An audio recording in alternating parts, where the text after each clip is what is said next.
যুক্তরাষ্ট্রের president Donald Trump supreme কোর্টের রায় অমান্য করে বাংলাদেশ সহ বিশ্বের সব দেশের উপর আমদানি শুল্ক 15% উন্নীত করার ঘোষণা দিয়েছেন। শনিবার 21 ফেব্রুয়ারি তিনি নিজের মালিকানাধীন সামাজিক মাধ্যম ট্রুথ সোশ্যালে পোস্টের মাধ্যমে এই পদক্ষেপের ঘোষণা দেন। গত শুক্রবার সুপ্রিম কোর্ট ট্রাম্পের আগের শুল্ক নীতিকে অবৈধ ঘোষণা করে। আদালতের মতে ট্রাম্প তার IEEPA আইন ব্যবহার করে এই শুল্ক আরোপ করেছিলেন, যা প্রেসিডেন্টের ক্ষমতার অতিরিক্ত ব্যবহার। আদালত উল্লেখ করেছে এমন শুল্ক আরোপের আগে কংগ্রেসের অনুমোদন নেওয়া উচিত ছিল, কিন্তু আদালতের এই রায়ের ঠিক একদিন পরেই ট্রাম্প নতুন করে শুল্ক বৃদ্ধির পদক্ষেপ নেন। এর আগে তিনি ঘোষণা করেছিলেন বাতিল করা 10% শুল্কের পরিবর্তে যুক্তরাষ্ট্রে আমদানি হওয়া সকল পণ্যের উপর পুনরায় 10% হার আরোপ করা হবে।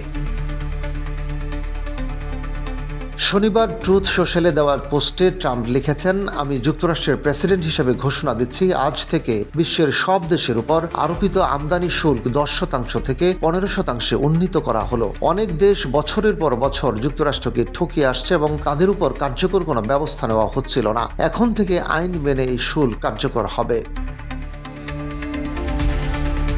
যুক্তরাষ্ট্রের আইন অনুযায়ী এই 15% শুল্ক আগামী 150 দিন কার্যকর থাকবে। তবে ট্রাম্প প্রশাসন এটিকে স্থায়ী ও আইনি বৈধতা দেওয়ার জন্য প্রয়োজনীয় পদক্ষেপ নেবে বলে জানিয়েছেন। বিশেষজ্ঞরা মনে করছেন এই পদক্ষেপ বিশ্ব বাণিজ্যে বড় অস্থিরতা তৈরি করবে। বিশেষ করে বাংলাদেশের মতো উন্নয়নশীল দেশের রপ্তানি খাতের জন্য এটি নতুন চ্যালেঞ্জ। ট্রাম্পের শুল্কের কারণে আগে থেকেই অনেক পণ্যের দাম বৃদ্ধি পেয়েছিল। এখন এই 15% শুল্কের ফলে রপ্তানিকারক দেশের জন্য আরও অর্থনৈতিক চাপ তৈরি হবে।